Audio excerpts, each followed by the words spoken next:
The Back Porch USA, That's My Tune, is brought to you by Anchor FM, your all-in-one podcasting resource.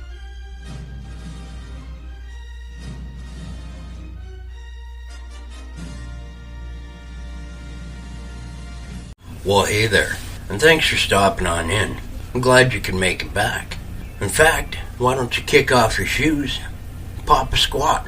It's going to take a little bit of time, but not too much time out of your day. In fact, I like to keep my episodes short and sweet, to the point, and no bullshit.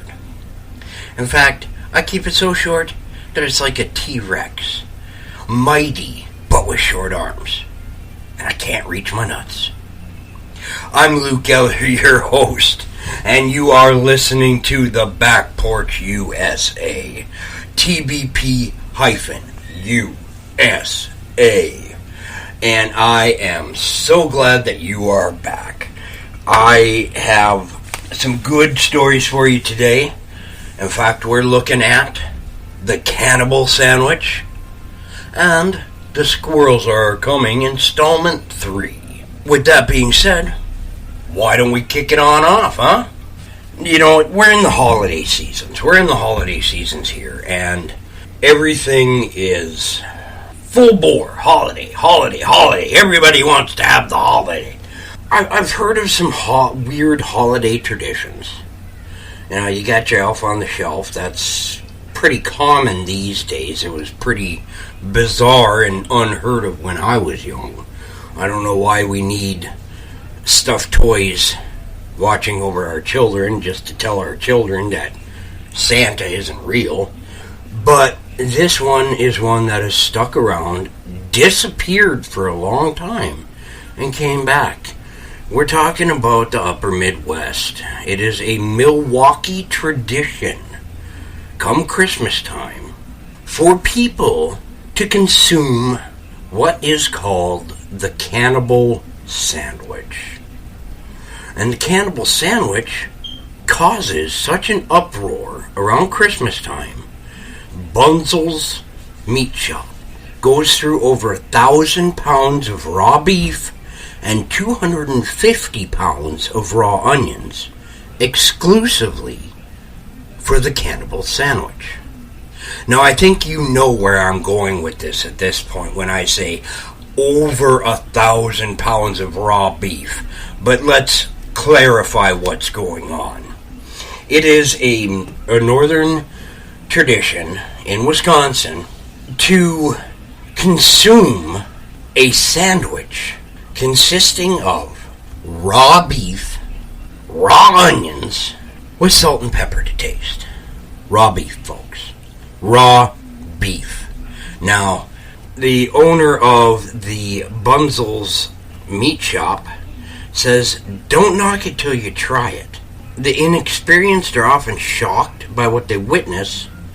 It's crazy. It's fucking crazy. It does come with a precaution. There is no warning sign on this, folks. There is no warning sign for dumbasses that you could get E. coli, you could get salmonella, you could die from eating this sandwich. It's a raw beef sandwich with sliced onions and salt and pepper to taste. While the Cannibal Sandwiches are a long-time Milwaukee tradition, some southwestern Wisconsinites may be more eager to try the Cannibal Sandwich. It's mainly an upper Midwest thing. You may also find the sandwich known as a tiger meat sandwich or a wildcat sandwich. Now, folks, I'm not promoting this. I'm not telling you go out and eat this raw meat sandwich. That's got to be discussed. I am a hunter. I hunt for my food. I skin my own food. I gut my own food. I butcher my own food. Now, going through the butchering process, to think about having that raw in my mouth is disgusting. It's wrong. It's gonna coat your mouth in tallow and fat. It's going to cause major upset in your gastrointestinal system just from the raw beef itself, there are risks to what you are eating. Dr. Zorba Pastor is a longtime Cannibal Sandwich fan and said that there will be and always will be a risk of eating a Cannibal Sandwich, but there are steps that you can take to lower it. Like, you can seriously lower your risk of E. coli by getting better meat? I don't think so. Public radio host Dr. Zoba said, the best Cannibal Sandwich is if you take steak, or something like steak, and you grind it up. The worst Cannibal Sandwich is if you simply eat ground beef out of the package, because then your risk of E. coli is greater. Folks, your risk of E. coli is almost equal no matter what kind of raw meat you eat. No matter what kind of raw meat you eat. If it's red meat, E. coli will be present. You have to cook and heat your meat. Heat your meat. Don't beat your meat. Heat it. You have to heat the meat up to at least 160 degrees Fahrenheit for it to kill the E. coli virus. Now that's still good enough for you to get a bleeding sandwich, a sandwich where blood just runs out of it. And that's how I like my meat. I like my steaks and my burgers medium rare, so that they're properly cooked and heated, but still left rare in the center. Rare enough for my delicious taste, at least. I am not a Cannibal Sandwich eater. Pastor said, aim for the leanest cut of beef you can get. Let your butcher know you are using the meat for a Cannibal Sandwich and ask for it to be freshly ground with a clean grinder. Yeah, because your butcher is going to give a shit that you're going to go out and eat raw meat. That butcher don't care. That butcher is going to look at you like you're an idiot and give you meat, give you raw beef, and be done with you. It says don't dawdle, eat the meat the same day you buy it, and preferably before the party ends, because that's going to save you. Now, folks, this Wisconsin specialty, its history is murky. It doesn't sit. But the Carlyles, who own the Bunzel's meat store, going through over 1,000 pounds of raw beef and 250 pounds of raw onions during the Christmas time season, says that it's kind of like making cheese in Wisconsin. Like, you always had dairy and you always had meat. Being an extremely agricultural state, it is one of the necessities that you always had, he says. Despite its history, the Cannibal Sandwich's popularity plummeted for a long time. But the dynamic of life has changed. Fewer people are living on farms, and health concerns have raised over processed and convenience foods. Personally, I am from the northern states. I've never heard of this. I've never tried it. I don't want to try it. A lot of the ways that people prepared things and did things back then were lost. And everybody wants to blame it on the millennials. But it's not the millennials. It's just traditions have died off. Jeff Zupum and Chef Justin Carlyle have said that tastes are changing and they're seeing signs of the Cannibal Sandwich coming back. And this is why I'm bringing it to you today, folks. Don't be that dumbass that eats a raw beef sandwich. You know, I go out and I eat my sushi and my sashimi, and I take my chances when I eat raw fish. I don't eat puffer fish. I don't eat lionfish. I don't go out there and try and eat the most poisonous fish in the ocean. I take my time. I like my eel. I like my my tuna and my salmon and that kind of stuff. And yes, I'm taking, calamari too. But I'm taking a chance with my own health every time I eat it. So if you're going to go out there and take a chance with something, make sure that it's safe. Follow the doctor's orders and make sure that it is a fine cut of steak that you bring home and you grind up and you put on your bread and you put your onions on there and that is just gross. I don't understand how people are doing this. I'm looking at this and this is stupid. This isn't tradition. We didn't have enough wood to fire the stove to cook our damn Christmas supper. This has got to be Depression era. This had to have been developed in the Depression era because it's raw beef. Raw beef. I don't know. People are nuts. With that being said, I'm letting this lay. You take away from it what you will. The Cannibal Sandwich. Raw beef, raw onions, and salt and pepper to taste. Knock it before you try it.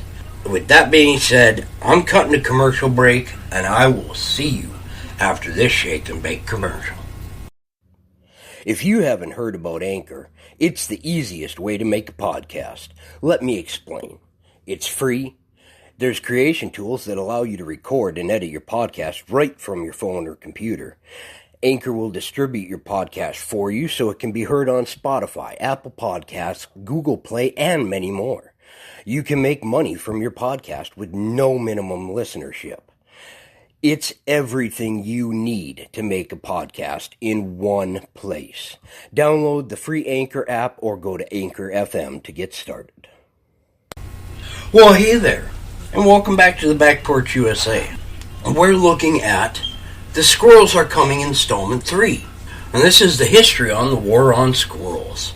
In fact, I myself had my own war on squirrels this week. If you were paying attention to the Back Porch USA Productions group and the Back Porch USA Facebook page, both on Facebook,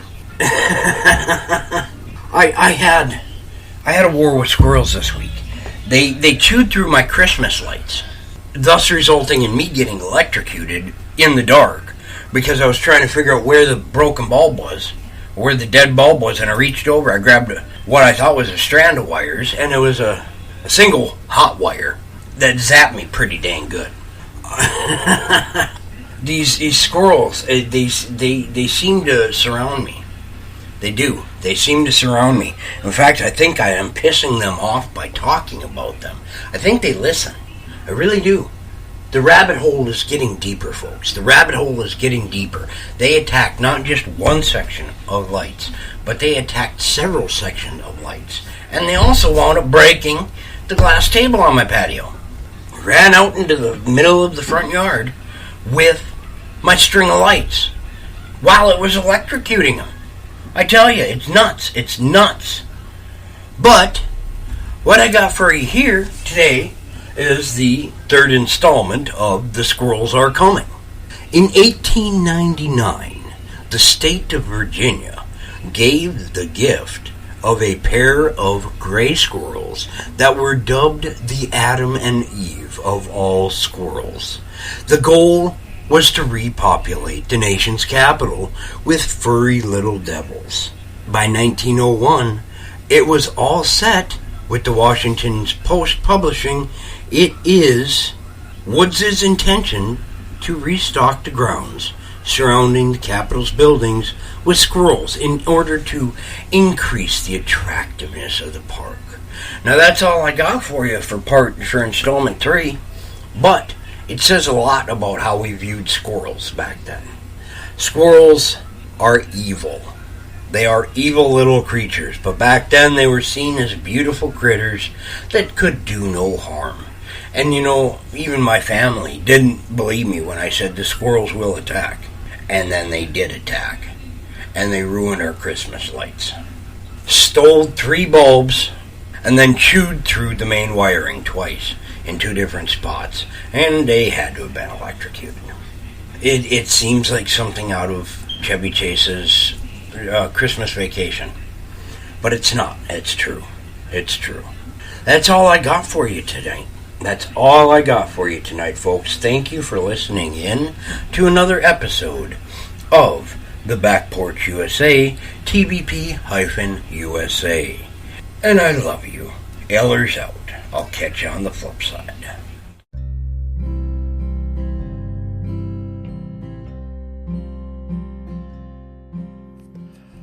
With that being said, folks, thank you for tuning into the Back Porch USA and for your continuing support.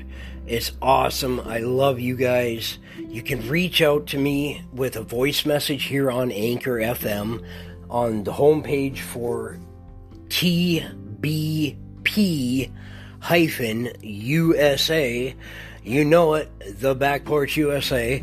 You can also contact me via email, thebackporchusa@gmail.com, with your feedback, stories, ideas, and hashtag meatburger moments. Again, I love you all. Thank you. Have a good night.